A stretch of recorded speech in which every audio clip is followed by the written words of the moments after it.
The following podcast is an RMG Media production. Welcome to the Renaissance Podcast, a podcast for Renaissance women and men who want to create a modern-day Renaissance in their life and business. We interview some of the most successful entrepreneurs and share their unique stories. Are you ready to create your Renaissance?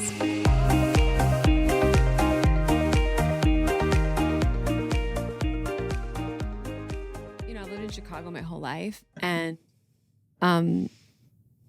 I was put there not by my choice, but by my family. And I had a beautiful child, whatever, my family's still there. And I lived there my whole life, basically up until 40 years old, right? I've never not lived anywhere else. And for the longest time, I did not like how I felt there. But I felt like I was stuck there because that was where I'm from and where my business is and where my family is. And then the pandemic, of course, really allowed us to kind of loosen up where we be. And my husband and I looked around. We shopped states. We went to Texas. We went to Florida. We went to California. Nothing felt right. I'm like, am I even from this planet? Like, where do I belong? And I'm not from this planet, but that's not the point. None of us are.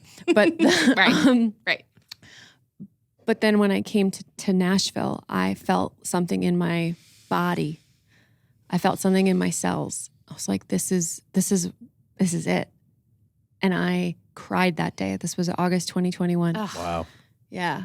That's like crazy. I just feel like it's because of the frequency and the energy here, but it's also because of the people. There's some great energy in Nashville. You It's guys. unexplainable. Because I moved here in late 2018. I had no reason to be here. Renaissance was the big one. That's why I moved here. But at that point, I didn't think I was a creative person. I had no tie to like music at all.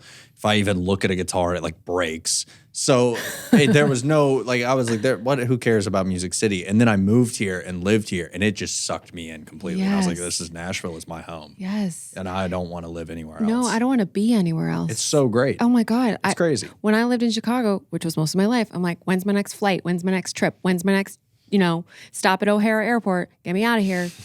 I don't ever want to leave when I'm here. Yeah. That's so interesting, and to hear you say that, because so many people have felt that same communal energy about this city. I moved here when I was 19, and I felt it instantly, and I was like, wow. There's something about it. There's just something about it, and I love hearing you say that, because I just feel like I've always said this. I was a tour guide when I first moved here, which makes a lot of sense. Yeah, it just does. And people would always ask me, they're like, oh, Nashville, and what should we do? And I'm just like, the reason it's amazing is the people. And the energy of the people and the creativity, and then also the opportunities that we all feel that this city creates for all of us. Yes. Hi, I just moved here, and you had me speak at your conference. You've welcomed me onto your podcast. Like, people are just so genuinely wanting you to win. Yeah. And that's very rare. It is I know other cities have their cultures that are very competitive, and it's very much scarcity mindset. And I don't know if that's the right term, but it's all very much gatekeeping everything. I only want you if you can give me something else. It's not very much about genuine connection. Whereas I feel like Nashville is just Southern hospitality meets business. Correct. And creativity. And it's healing on the soul to be in an environment like that. Because what you're talking about, that's very much Chicago. That's very much New York. It's also very much, unfortunately, humanity. Yeah. What can you do for me first and me first? And we don't give people the benefit of the doubt. We don't slow down. We don't look people in the eye. We don't smile at strangers. Because we are unfortunately living in a matrix that's filled with fear. Mm-hmm. And that is our programming on an unconscious level. No one really is aware of just how rampant fear is. And then you come to a place, and not that Nashville is a perfect place, but I'm kind of in love with it right now. I'm definitely in that phase. But where people are kind, it makes you feel this is how it should really be to be a human, walking through the world. People just treat you with grace and with sweetness and slowness. And as somebody that came from Chicago, which is, I don't want to shit on my city, but it's a tough place. And it's a really fast-paced, masculine, like, I gotta win, I gotta hustle. And this whole chapter of my life, at least in the last few months specifically since the year started, has been around unhooking myself from that hustle culture. And Nashville is the perfect place to do it because it doesn't really feel the same here. Right. Yeah. That's so cool. Yeah. So I have 1,000 questions for you, but we will condense today. Okay, whatever you want to ask me, I'm here for it. You're just such an interesting person. I mean, I feel like you have so perfectly blended what a lot of business owners want to do, which is the business. But then, I mean, this is all that you preach, but also all the things that make Jessica, Jessica. Yeah. And then you perfectly intertwine those things. And I think the people want to know, I might be the people. How have you done this? Like, I mean, I know that's a loaded question, but like, you are such a spiritual person, right? Yes. But you're also a badass businesswoman. Thank you. Like, you are just hearing you talk about what you do and how you've built SimplyBe.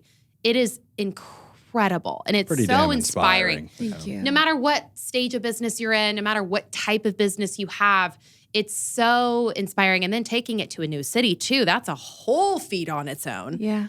A whole new market, a whole new environment, right? Yeah. And you do it so well and so eloquently, and I know this is what you do for a living, right? Yeah. Is intertwining those two things. Yeah. But I think that Walker and I just would love to hear you kind of speak on like how you marry the all the things that make Jessica, Jessica, and then also your business, and how you intertwine them. Yeah, that's a great question. I started, I'll take you back to the beginning because that's where it started, when I didn't have anything but my name and me. I started SimplyBe 6 years ago, almost exactly. I was a one-woman consultant. Before that, I had been in 2 years in corporate America. Before that, I had run my own business, which was like a critical success, but a financial failure. Learned a lot of lessons, but that was also the time of social media, the dawn of digital content, and I really cut my teeth in that world. So I knew I had some hard skills of helping other companies learn how to do that better too: marketing, branding, social, PR, et cetera. And when I went to start SimplyBe agency, quote unquote, which was just Jessica Zweig, I had a reputation in the market that I didn't even know I could leverage. I had a network. I had built sort of this credibility just by simply doing the thing, that I could be somebody to hire to help you do the thing. And so I announced I was launching SimplyBe agency with like an email and a, social media post. And I people started calling me. And that was really my click. I'm like, okay, this is an asset. My name, it's an asset. I'm going to use it. I'm going to get clear and intentional about it because it wasn't before. And then the second I really went deep on helping other people do this too, from a like services-based model of personal branding as a service, something just clicked. I think I was at the right time at the right place, where people were really like, oh, I need to get on social media. This was like in 2017. Like, this was no more like playing around. Mm-hmm. And then my business just blew up. Like, I had, 4 people working for me in the first year, and then I had 7, and then I had 11, and then I had 20, and now I have 25. It's like in 5.5 years, I've scaled it. I hit like 7 figures in revenue within 18 months. And then, it was like a rocket ship. So that's so crazy. It was crazy. And it's been crazy. Yeah. And I really appreciate your question, Sydney, because it's like, how did you do it? It's taken me 6 years, like, to really figure out the blend. Because for a long time, people thought, and it was true, that I was the business. But that's not scalable because I'm not for sale. And you can't scale. Time is an unrenewable resource. So you have to build a team around you that can own the work and face your clients while you go do the next closing business deal, or you do the podcast. Like, you can't be everywhere at once. And so thank you for saying that I'm a badass business person, because I've School of Hard Knocks. I didn't get my MBA. Like, I learned half my shit on Google, just like figuring it out and learning on my feet. And that's been a beautiful thing to talk about and teach other women they can do it too. But now I'm at the point where I feel like, because I was so clear on who I was going to be and who I wasn't going to be, realizing the power of my own personal brand to leverage my company while also scaling a team and getting out of their way. And at about a year and a half ago, really coming as an internal team, distinguishing the difference between Jessica Zweig's brand and SimplyBe's brand. Because Jessica Zweig had a bigger identity in the market than SimplyBe did. And that was a risk. So we tested and learned a lot around like the perception of the business and made some very strategic shifts. We went through a huge rebrand in 2022 with the agency.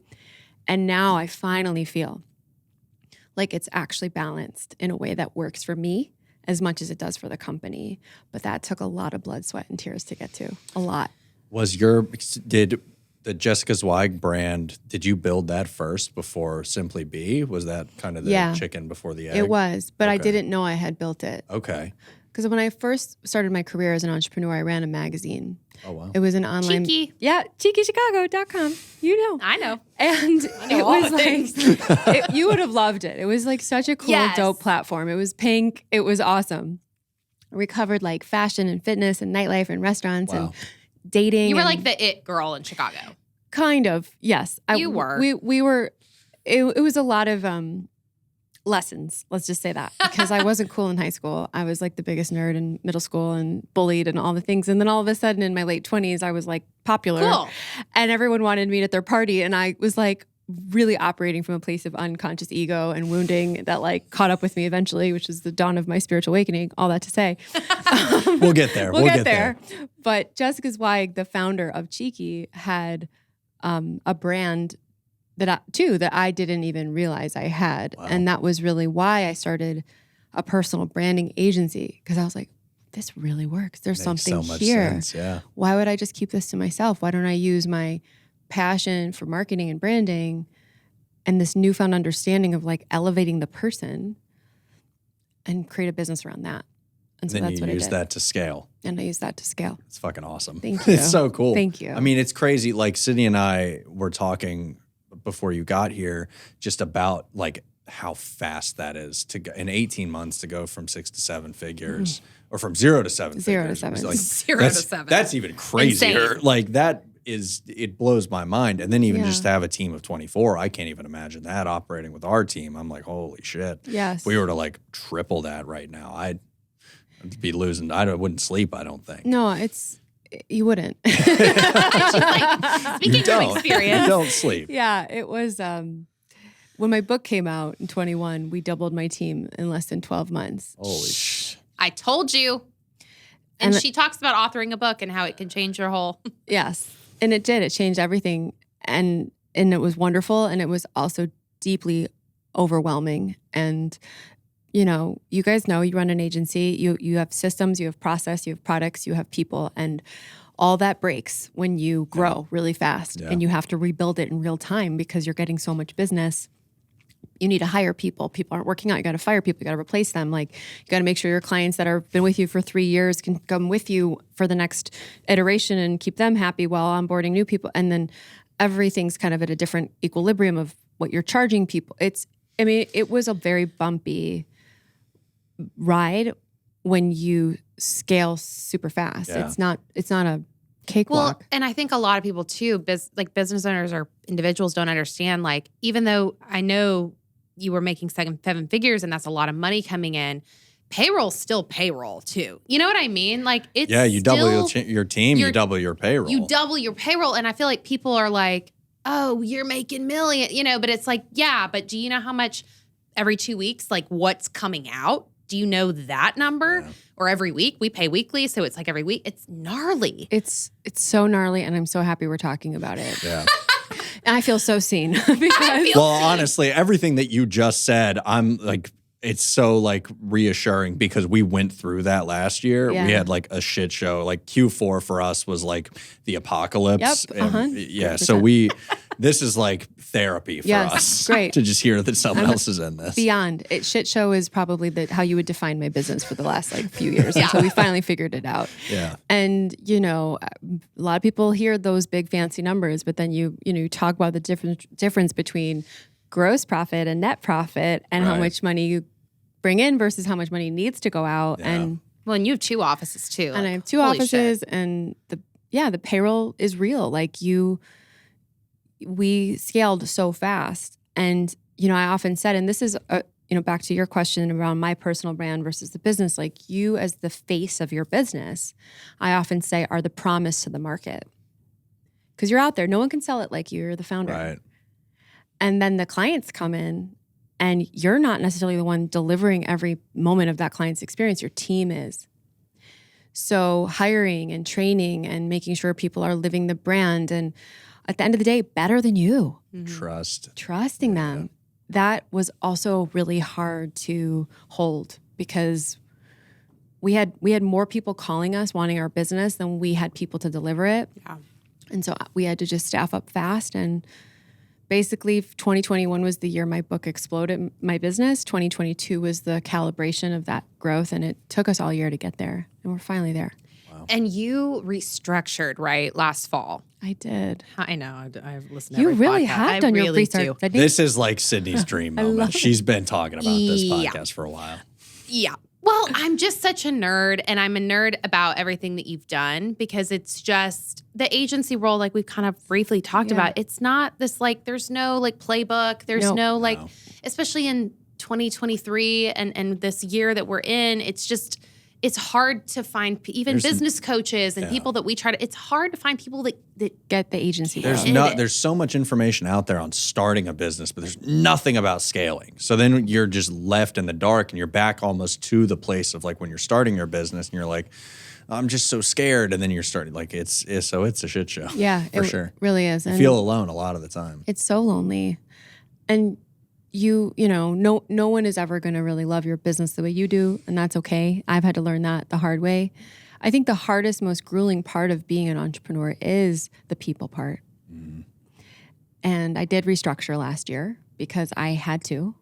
I had hired, people just that weren't the right people in the wrong seats, and I had no other seats to put them in.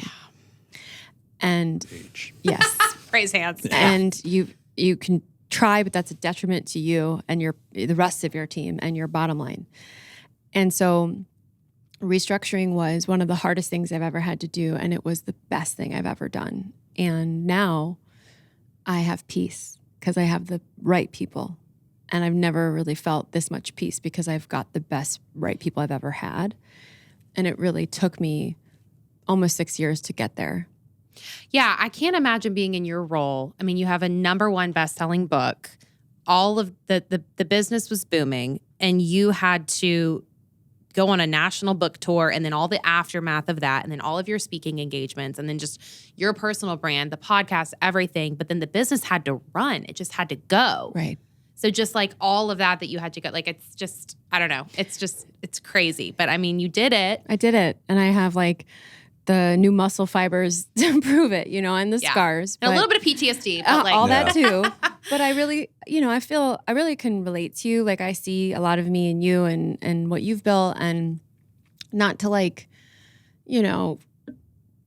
put us on a pedestal or anything, but like not everybody can do it. Not everybody's cut out for it. And I think that, and that's okay. Like not everyone should do it. I remember actually having a conversation with a friend of mine years ago who's like, I want to be an entrepreneur. And he was talking, he had gotten advice from a friend who was like, not everybody's meant to be like Mark Zuckerberg. Like the guy who's number 19 at Facebook is richer than anybody. Like, right. It's okay to be part of the collective and use your own genius. And that's perfect. But back to us, like it creates a sense of resiliency and a depth and a strength that I wouldn't trade in for anything. Like all my dark nights of the soul, of which I've had many, the anguish, which I've had a lot. Yeah. It's given me more light. Yeah. It's given me more capacity for joy and more content, frankly, to help other people. So I wouldn't take any of it away. Yeah. There's totally a reason that you've gone through what you've gone through. Because it truly, I mean, when you spoke at our summit just a few weeks ago, there were women crying. And every single person, when you were like, I'll be upstairs, everyone there went was a upstairs. train of people. It was like the entire summit like was literally at It your was so table. funny, yeah. And then you sold out of everything. I did. Which was so freaking Pretty damn awesome. great. I loved that you did story. Oh, it made me so happy. I could cry. It was just so cool. Such a beautiful, everyone was just like, she just got us. Like she got the room. The energy was electric. I know, I'm going to cry because I rewatched it. I rewatched it on Monday. I rewatched you and I was just like, it was just electric. I mean, it really was. And it was just so beautiful. And you're so in your element completely. Thank you. And Yeah. thank you for giving me that opportunity. Well, thank you for accepting it. You're welcome. Okay. Well, I would love to talk about shit. Let's talk about shit. I knew she was going to, yes. Walker's like, what are you talking about? Shit's great, I guess. We all have it. Yep. So that's like the way you open the book. It's talking about owning your shit and using it to tell your story, using it to create to leverage who you are. Can we talk about this? Like how can someone listening use their divorce or a business failure or just a really freaking hard time to craft this brand, this personal brand that can then leverage their business? Right. So kind of back to what you were saying, Walker, about the matrix. Like we're all kind of living in this sort of fear-based, hustle, whatever. Yeah. It's the same. We're living in this place where we feel like we have to keep up a certain perception to be accepted, to be liked, to be loved. Like I remember when I was younger, my mom, we came from a dysfunctional family, like we all did. Yeah. And my mom would, like, we'd fight in the house and then we'd have somewhere to go. And my mom would be like, okay, now let's pretend we're the perfect family. And she wasn't kidding. Like we would, like she'd be like, all right, now let's just button it up and like go back out there and pretend like nothing is wrong. It's so funny. When everything is wrong. Like people have shit. And we somehow, as we get older, like carry that sort of like shield, and we do it unconsciously. And I have, my story is written from my story. Like I have found when I have dissolved those shields, when I have come clean, when I have been transparent, when I've shared things that have made me feel embarrassed, like there is so much healing in that. Like people want to hear Crave it. Yeah. I'll never forget the first time after my business, I went broke at 33. And I had just started SimplyBe. Cheeky Chicago was kind of over. And I was asked to speak on a panel. And I admitted in front of the whole room, there was like 50 people there, but I remember saying on a panel for the first time publicly that I had gone broke. And when the panel was over, there was a whole line of people wanting to talk to me. Nobody else, because they all just wanted to say, one, either thank you for sharing that. Wow. Two, I relate. Three, I'm going through it right now. And I was just, that's the thing. And we get so caught up in whether it's our childhood pretenses or our fucking titles or our personas on social media or the fact that we're the CEO of the company, we make a lot of money versus the janitor who sweeps the floors at the end of the night. Like, no, we're all human beings. Mm-hmm. And if we can just really show up like that, that is medicine. Like that's what the planet needs right now. 100%. That probably made you feel so much better to share that too with people. I mean, even like sharing in front of 50 random people, that's got to be really like hard to do. But even just like letting go of something that personal that you've been kind of holding in and maybe ashamed of or whatever, just letting go of that makes you feel so much more refreshed. Yes. Makes you crazy. Feel like, and not ashamed. No, it's cleansing. Just live. You go from like being under this rock and this weight of like hell. And when you let it out, I mean, that's great. Yeah, it's freedom. It is, yeah. It's freedom. And I think that's a core value that every person wants and deserves. Yeah, I remember, because in the book you talk about like starting right before you started the business, not being able to pay your phone bill. Or like you had asked your parents to help you. Yes. And I mean, gosh, like you admitting that and sharing that. I remember I sent a picture of that section to our parents because we last year just went through a really shitty business season where we had right people, wrong seats. Exactly what you were saying. And we lost a really significant amount of business. Yeah. And it was like just scraping pennies to get payroll, right? Yep. And I just remember sitting that and I was just like, she now has a 7-figure business and like, look how she started. Yeah. And it just inspired me so much. And I feel like obviously hundreds of thousands of other people, But just having that just ability to share your truth and to share what you've gone through has just like, Can I tell you something about that section of the book? Mhm. So I wrote the book, and I had submitted my draft to my publisher, and we were going through the final edits. And that preface where I talk about that story where I had to go home at 33 years old and ask my parents to help me pay AT&T because they were going to shut off my phone because I had no money. That wasn't in the book. And I had my friend, who's a really great author, friend of mine, read it. And she was like, I can't relate to you. You're just the expert, and you're such an expert teaching me all of these things. But I need to know who you are. And I knew this already, but we always need our own coaches and teachers. Yeah. And I went back in the 11th hour and added that. And I'll never forget writing that. I was stuck in quarantine, home in COVID. And I was like, I can get emotional just thinking about that moment to like right now. And I'm so glad that I put that in the beginning of the book and actually went back through the whole thing and wove in more of my personal story. And this is just, I only use this as an example and as a testament to the power of being vulnerable because it changed the entire experience of my book. I feel like I was able to connect more authentically and emotionally to my reader by coming in with a rock bottom story versus like, let me tell you about all the awards I've won and all the money that I've made and all the stages I've spent. Nobody cares. Nobody cares. People want to know you. Yeah. And we've all been through stuff. What does it look like when you start with a new client and you're probably having similar conversations to this where you're talking about just leading with what you've gone through in life, like leading with challenges and like just like someone who's like, I have this business or I'm the CEO of this company. I know I need a personal brand, but like what does that look like? Yeah. You guys have like nailed it, but Yeah. We've developed a process around that, right? That it's like proprietary, but it's just our approach. yeah. And when we take on a client, we actually have them spend a day with us. So they come to the office in Chicago and they get a dedicated team and we put them all together in our beautiful conference room and they're in there from 9 to 4 and we serve them food and we play their favorite music and we get their favorite coffee and like they're just there to be served by us. And because we spend a full day with this person in an immersive like in-person experience, we also do a discovery session leading up to that where we probe and we get some like, initial questions going. But that is intended to be a journey that we take the client on to really get real and in a safe space and to crack them open. I often say if you don't cry in one of those days, we haven't done our job. And we ask, a series of questions. We take them through the hologram. We have, a whole big conversation about what's their big objectives, like who do they want to be in this world, not just like what are they trying to accomplish in this KPI milestone rollout we're going to create for their strategy.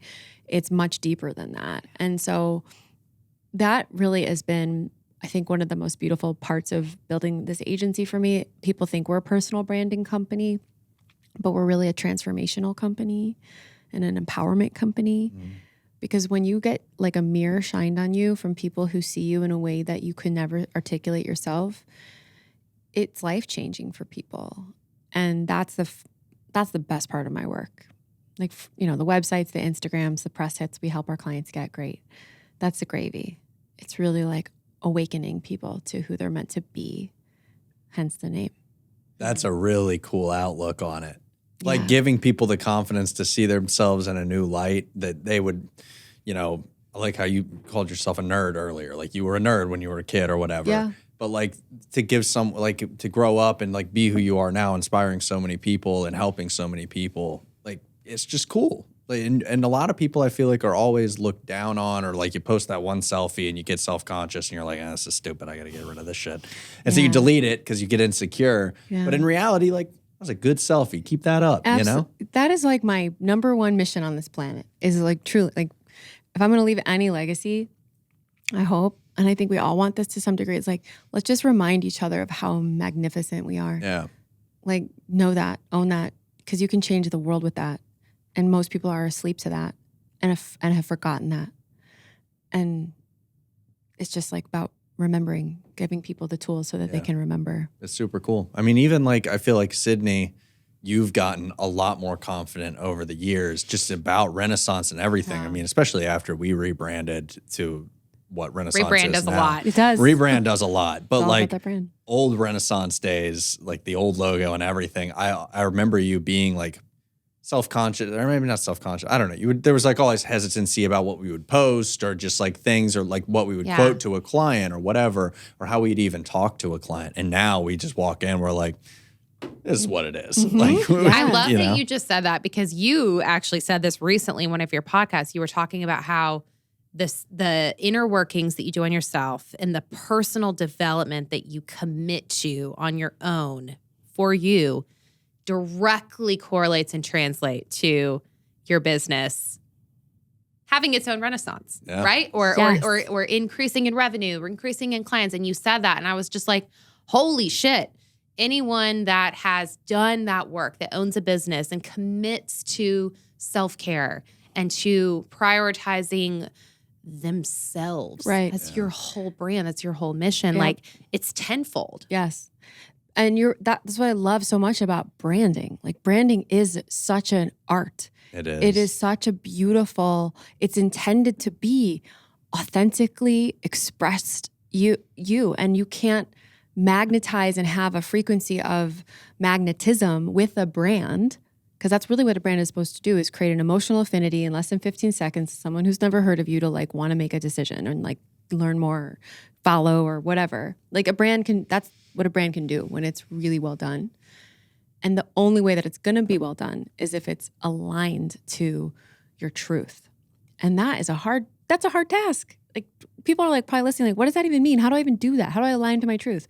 Well, you got to do the work. You got to like know yourself, got to have experiences that break you open, talk to your therapist, get your astrology read, like Go to Egypt. Go to Egypt.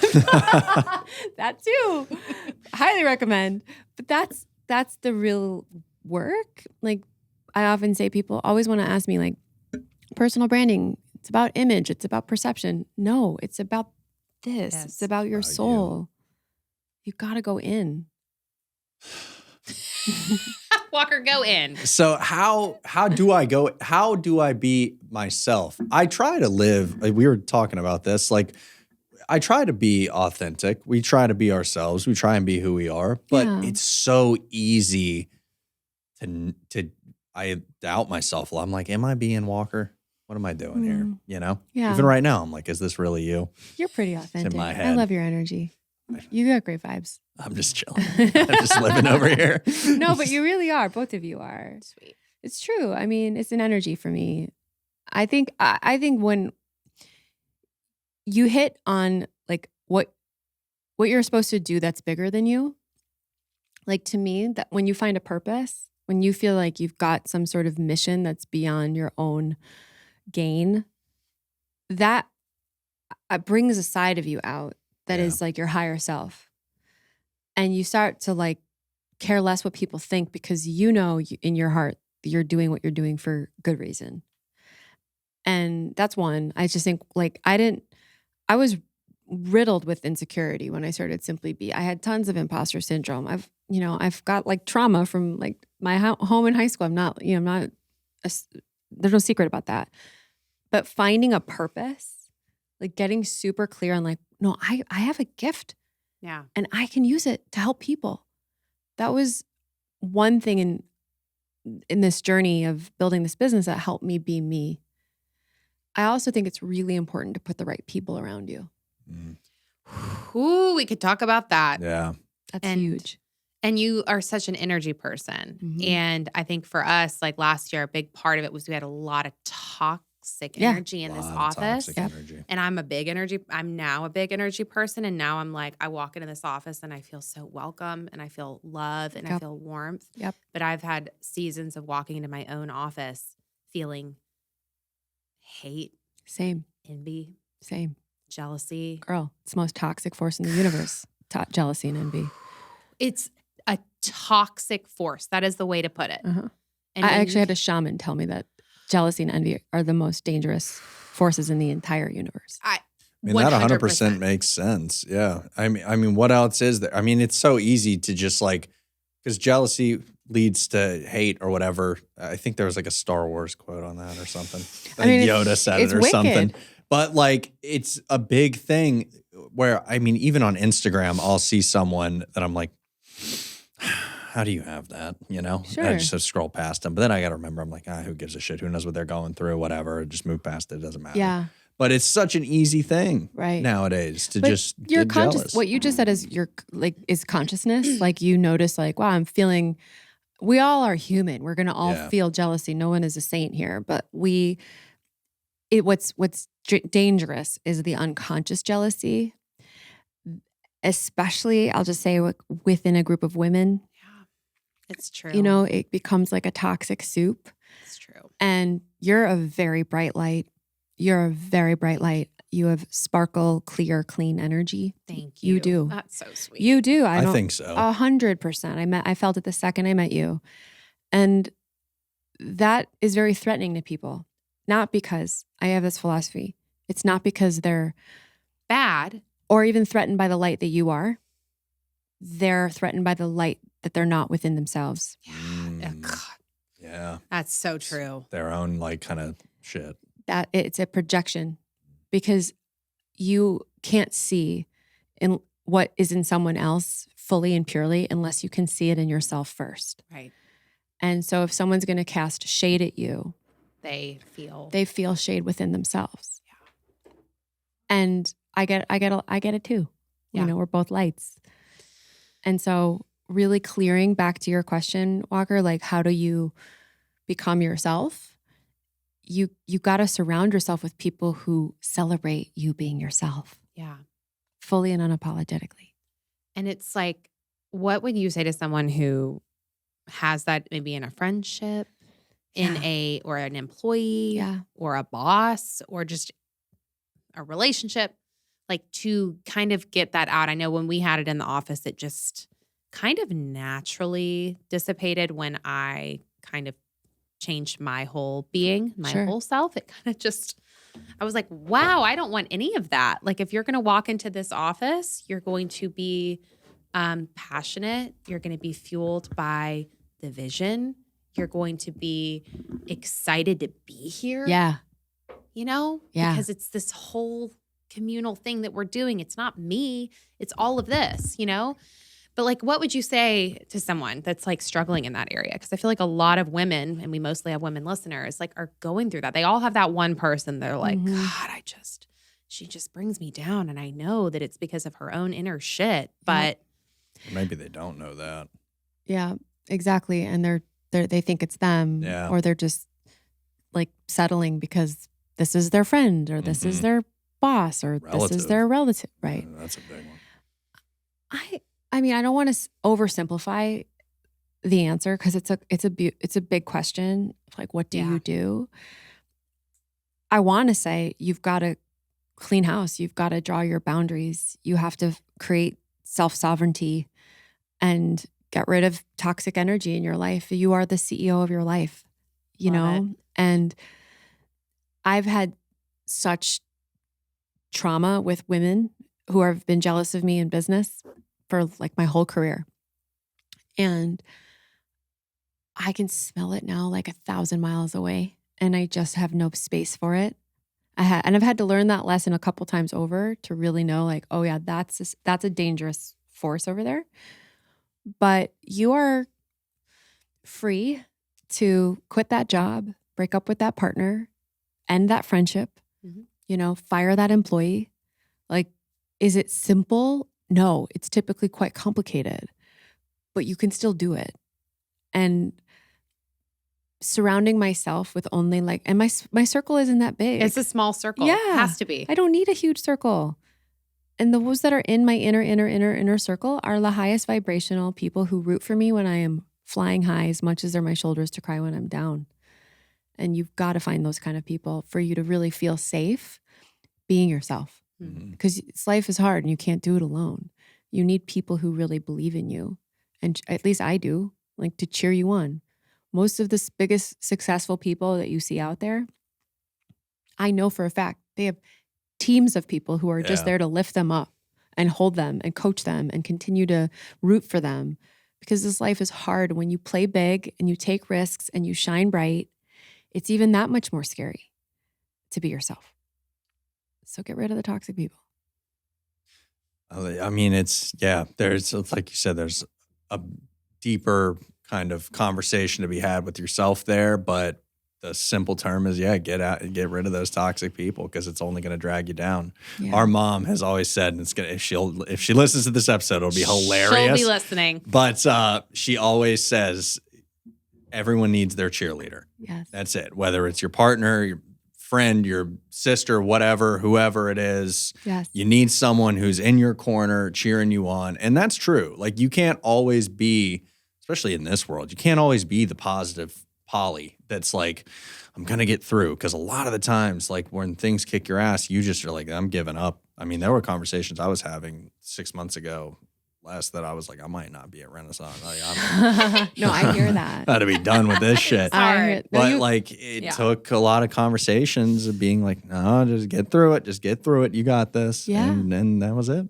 I literally shared on my podcast, it sounds like you listened to it, where I opened up and was like, I was 99.9% You were ready like, to quit. I'm ready to throw in I'm the like, towel. fucking done. Yeah. And Cashed out. Cashed. And my husband, who's my CFO, and I have this beautiful board and I have a great executive team. They were like, you have got this. Like, we have got you. Mm-hmm. And you can't, you're not going to quit. You can't quit. You're not a quitter. And this is a rough patch. And like, I didn't look at it like a rough patch. I looked at it like the end. I was like, it hit my end. Yeah. And it was a season, and I wouldn't have gotten through that season without some very important people to me. But now you're in this like beautiful season. I mean, Yeah. hearing you talk about 2023, I think ignites all of us. Like, everyone that listens, the SimplyBe listeners, are all like, yes, this is our year because Jessica said it is. I'm here for that. I received that. Thank you. I mean, it's just because I think 2022 was a weird year. It was a still post-pandemic year, and there was still a lot of business growth. We grew a lot outside of the pandemic, and then it was like that leveling field of like, how do we maintain it, and then how do we retain it? Yes. That was like a lot of our struggle. Was like, holy shit. What is your dynamic with your husband? Oh my gosh. I know. Well, I know. And I've heard you talk a little bit about him, but I'm always like curious about that, because obviously it takes amazing operations people, finance people, back end people to let the visionaries do our thing. Yes.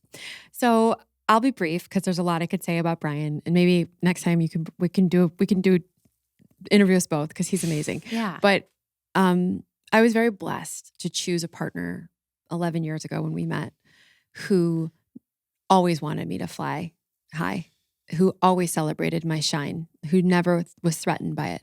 Like, had no desire to be in the spotlight, was like, that's my girl. Like, from day one, really grounded in himself, very confident in himself. Long story short, when I met him, I was a struggling broke entrepreneur running Cheeky, and he was a super successful commodities trader. And I didn't ever date men for their money. It was never a thing, but he was the richest guy I'd ever met. I was like, well, okay, like I'm going to marry well. Cool. I know, like, I'm in love with him. I'm attracted to him. And oh, by the way, he's the greatest guy I've ever met. And oh, by the way, he's got a lot of money. Yeah. And a month after our wedding, 2 years later, his career stopped. The industry of trading imploded, and he was without an income for the first time in his life at 42, and he didn't know what he was going to do with his life. And he went through a full-on identity crisis. And I was, meanwhile, just about to start SimplyBe. And I, my professional life was like all of a sudden on this rocket ride.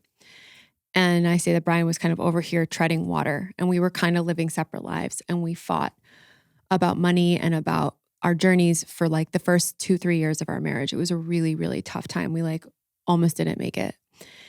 Then he sort of found his footing with financial advising and got his Series 7 and like went into a new field, just, in money, but doing something very different, which is, if you know anything about financial advising, at least how I see it, at the end of the day, it's a sales job. You have to like build a book. You have to go hunt clients, network, grow a book. And the pandemic hit, and he had nowhere to go and couldn't build a book. And I was like you, running a digital agency, and we exploded. Yeah. And the PPP came out, And I had this finance team that I didn't like to begin with. They were like, not really like, I just didn't vibe with them, but they were in my business. They were doing the payroll. I was spending like $5,000 to $7,000 a month on them. Wow. And they wanted to charge me $10,000 in overages to apply for the PPP. Ugh.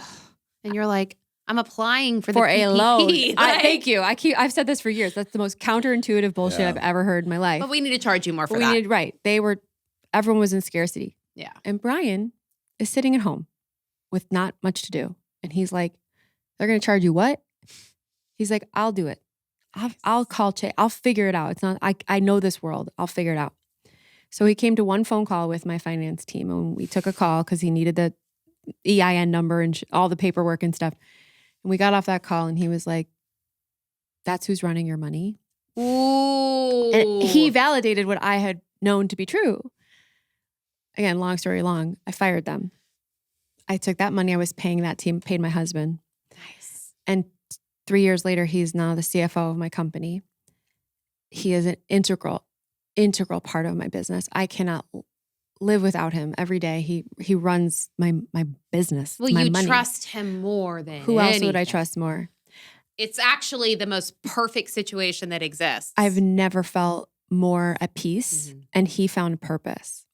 That's so great. And not that it's all perfect and it's not like fairy tale, like we're still married, we have our stuff, but it healed our marriage.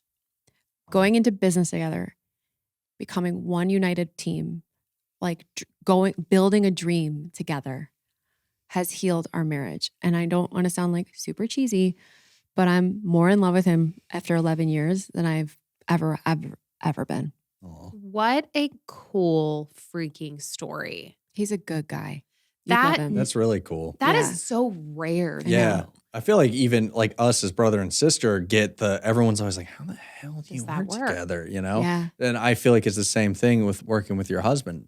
How the hell do you do it? Yeah. But it can when it clicks, it clicks. Right. And it's kind of like it just happens. yin and yang, doesn't. like your strengths are opposite of his. Yep. And like I'm not operations, finance, money, systems, process. Like, right. I'm vision, creative ideas, people, culture, sales. And you have to work with people who like can read your mind, and at the same time, even though you are so different, who you trust. And like, who would you trust more than your family or Literally. your partner, So it's really worked out. Yeah. It's like you said, when it clicks, it clicks. It clicks. And like I remember our parents, and I had people before Walker came to work for Renaissance, and they were like, ooh, working with family. Ooh, you're going to ruin. And I just was like, we work really well together. Like Yeah. we're 4 kids, and he's thing 4 and I'm thing 2. Our parents like call it like Dr. Seuss, like thing 1, thing 2, 3, 4. And like 1 and 3 are so similar. Yeah. But like Walker and I are like the even numbers, and we're so similar, but we play to each other's strengths and weaknesses. And like, just like you said, like That's it's like awesome. finding that person and then trusting that person with everything. We're like, I don't have to worry. Yes. You know? Yes. I don't have to even like think about it. Like I No. just know he's going to invoice that client. He's going to make sure that we're not going to miss payroll. He's going to make like, all of that. That's right. And that like, just like I say this about Brian, no one's going to care about your money Yeah. and like your livelihood and hustle down that invoice faster than like blood Yeah. or a partner, because Yeah. you're in it together in a way that you kind of can't replicate in an employee. Yeah, it doesn't have that like 9 to 5 cap on Right. it, where it's like not that mentality. It's like, oh no, I just got to do what I got to do to get it done. Because Right. it's just, that's the ecosystem. Right.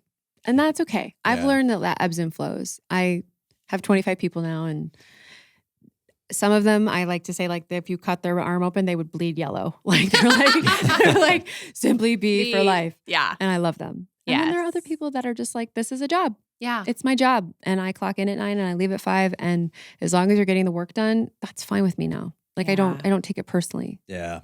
I think that was something that we had to kind of come to terms with to a certain extent, that like people aren't going to ever feel the same about your business as you do. Like they're just not. And there are people that just come in and work. And hey, yeah, I don't give a shit. Like as long as like what you do between 9 and 5 is kick ass and you're giving it 100%, you're learning and you want to keep growing, good, keep doing that. I don't Yeah. want to hear from you after that. You know, Yeah. whatever do you. Totally. And That's it's it. it's liberating as an Yeah. owner. Like they're not your family. They're No. your team. They're your employees. Like not to sound cold, but it's an exchange. Like Yeah. I pay you a salary so you can pay your rent so that you can help this business grow. And hopefully if I do my job well enough as a leader, you grow as a person, Yep. and we all win.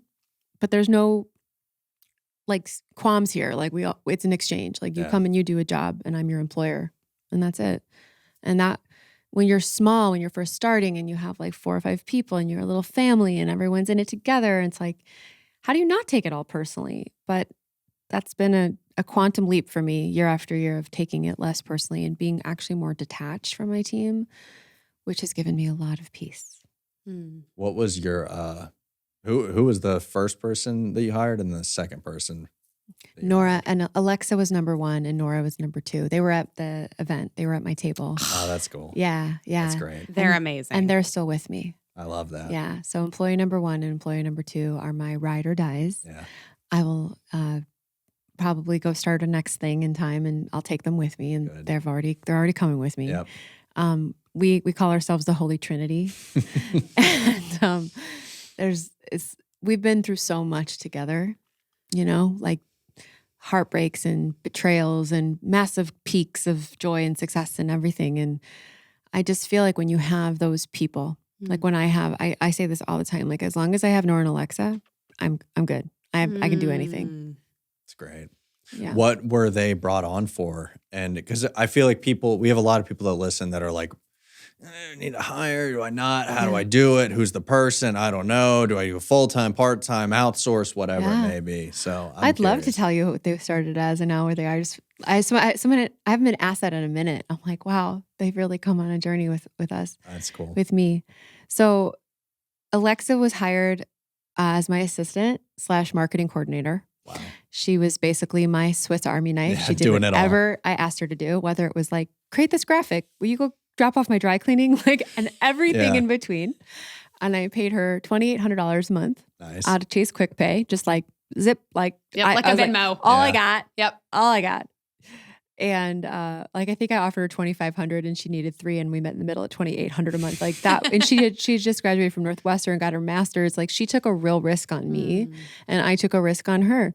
And now she is my VP of marketing. She makes over 6 figures a year. Wow. And she is running the entire like brand of SimplyBe. She used to be our creative director, ran that entire department. She's an amazing manager. She and I have like telepathy. She has brought to life the brand. Like what I see, she can create. Wow. She's a sister. And then Nora Shepherd, who's a unicorn, true goddamn unicorn. I hired her as a freelance content writer. I think I was paying her like $500 a month. Wow. Her first, salary was like $40,000 a year. And now she is my head of business development and she runs my entire sales. And Nora is effectively responsible for bringing in millions of dollars of revenue a year single-handedly. How fucking cool is That's that? awesome. And she gets paid on commission. She kills it. And so, I met Nora at a coffee date networking. She followed up with me a month later because I was like, oh, she was cute. Nice to meet you. A month later, she popped into my inbox at the right time. And I was like, I actually need some extra writers. Do you have some space this month? She's like a couple hours a week, $500 a month. I mean, like you just never know what's going to lead to what. And they're co-founders in my business now. Like I've given them equity and they are owners. Like they have. That's cool. Yeah. So they are among some of my like favorite people on the planet.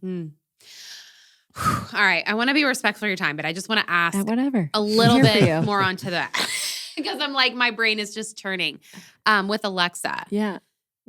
Does she touch client stuff or is she mostly B? So B? she used to. So when my business really grew and I went from like 10 people to 20-ish in like the span of a year, right at the beginning of that journey, I had an org chart that was all like one, basically. And I brought in an amazing COO. I haven't even talked about my executive team, but she helped me reorganize my org chart to the billable side of the business, to the non-billable side of the business. So just like you, we get paid by clients to do work. We have monthly retainers that we're contracted to deliver against, right? And that's called billable work. So my graphic designer and my social media writer and my, strategist and my communications lead, they're all getting paid by the hour, essentially, by billable contracts. That's the agency, okay? Then there's now a new side of my business called the non-billable team. And these are all the team members, and there's less of us that aren't getting paid by the clock. Like the things that we do are to bring in revenue.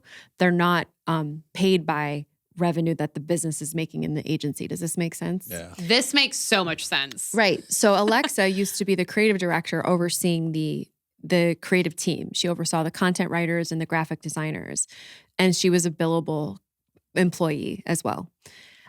We've now replaced Alexa with the most amazing, I haven't even talked about Emily, my executive creative director, who has transformed my agency with her leadership. And shout out to Emily, because she's one of the best people I've ever worked with in my life. And there's something about serendipity and finding the right people at the right time. But now she's owning the agency kind of full stop from a creative and content team. Her team has gone from 2 people to 9. Wow. Alexa is now over on the non-billable side as the VP of marketing.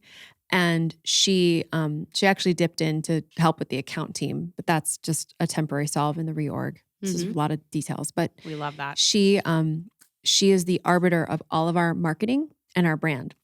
So Alexa will come to work every day and do activities like running our ad strategy or building out our email marketing or helping, create the next webinar that we'll use to promote to get our audience and open up our lead gen and our pipeline. Nora's there to kind of catch the ball of all the new leads and is spending most of her time either cold calling or taking hot leads, and networking. None of the agency dollars that are coming in from clients are technically paying for them to do that. Their job is to bring in, with their non-billable time, more billable work. Got it. So it's really been a really powerful, amazing lesson for me as a business owner of how you structure an organization, so that the right hand talks to the left hand. Yeah. And you're really giving people growth opportunities as soon as your business can really afford that to scale. Wow. Are you churning like I'm churning? Yeah, 100%. It's Wow. just so interesting. Again, It is. it's just not a lot of people are, In this that world. world. So it's Yeah. just interesting and just, you're covering all bases. Yeah. And you're giving yourself that opportunity to scale, to grow, Yeah. to have career trajectory within the business. And that's just Yeah. I want to talk about sales, but I think we'll have to probably bookmark Part that 2. for a part 2, 100%. Because I know that would just be a ramp whole on, other yeah. unpack. What do you have? Well, I can take one question on sales. I want to know about it all. Okay, I need to okay. know Well, it all. because you guys have the inbound and then the outbound. And I Yeah. feel like you've really because I've heard you talk about you're okay, we have our 50 accounts we want to hit, our 50 businesses, CEOs, people, and then how do you go after those? What does that Yeah. approach look like? There's a whole bunch of ways you do it. It's called account-based marketing, where you kind of find your niche industry and then that boils you down to company, and then that boils you down to the people within that company, and you are typically not going to be able to go straight to the decision maker. You have to nurture the relationships and really stay top of mind and create awareness internally with the way that you're hitting these folks. Sometimes that's through direct email. Sometimes that's through ads that we run on LinkedIn. We spend a pretty penny every month on LinkedIn ads. Sometimes that's organic outreach by me, the CEO. Let me send you a copy of my book, Sometimes it's going to the conferences and events they're going to be at to network. Sometimes it's hosting your own events and inviting people in and making them feel special and creating an intimate relationship in person. We're doing all of the above, and a lot of it, we have a delicious problem, I often say, where we have a lot of inbound leads, but they're not always our client. Right. And we've had to really be super discerning. Money isn't just money. Sometimes money costs you money if it's the wrong money. And you guys are nodding. I feel it. Yep. In an agency life, in the beginning, you kind of got to take what you get because you're growing. But our pricing has changed. Our product has changed. Our client has therefore had to change. So we're far more discerning. We have a whole system now where we have 6 questions the client has to answer And if they can't and they don't even know we're asking these questions in that first discovery call. Oh, wow. And if they don't check the boxes for us of those 6 questions, we won't move them on to it's not worth our time. Right. So that's been a huge shift as well. You should have Nora on the show and she can talk all Ooh. about That would sales. be great. Yeah. I would love that. Would Head of business development at SimplyBe. She's a badass. super cool. Yeah, she's a badass. Are they so Chicago office? Nora's here. Nora's here. Nora's okay. in Nashville. Nora started the Chicago office, in the Nashville office. Oh, awesome. Yeah. All right, Nora coming on the Yeah. podcast. Bring her on. She's Yep. amazing. And shout out to Nora because Brian and I, my husband, were like, we love Nashville. We want to just live here. Maybe we'll just open an office here. And who would go? And Nora's like, I'll go. Oh. And she just I fell in love love with that. it too. Started a life, met a boy. Ah, She's like good for loving her. life down here too. So Awesome. I can't live without Nora. I learn from her every day. Mm. Are you you're here. Are you gonna keep Chicago? Or Yeah. Okay. Yeah, Chicago's staying. I'm building a house Okay. in the woods. So Nice. give me all the birds, no more high rises Yep. and sirens. And that won't be done for another year and a half. And, I think by the time we're ready to fully move here, I'll have probably new executive leadership in place in the Chicago office anyway. So, taking it every day at a time. But like I said, I have the best management leadership team I've ever had. So it doesn't really matter where I am anymore, Yeah. which has been amazing. That's really refreshing, I bet. Yeah. Yeah. Yeah, it is. Can't relate, but it sounds If refreshing. you want to, you'll get there, Yeah. Oh, Yeah, it's true. It's just, and then I just like watching you, it just excites me because Yeah. it's like she's been on this journey. You've paid the freaking dues, like you've gone on it, but I don't know, your energy and just everything that you are is just so inspiring to women. It really is, and just girls like me that like have that huge dream and just are trying to get there, check away every single day. But look at what you've You know? built. It's beautiful. Yeah, It's beautiful. And your conference was beautiful. And thank you. you definitely are on purpose Thank you. and a light. Thank And you. let's talk over cocktails. I'll tell you even more things you should know. I love it. I love it. Well, thank you for just being here. Thank you for having me. For being such a Renaissance woman.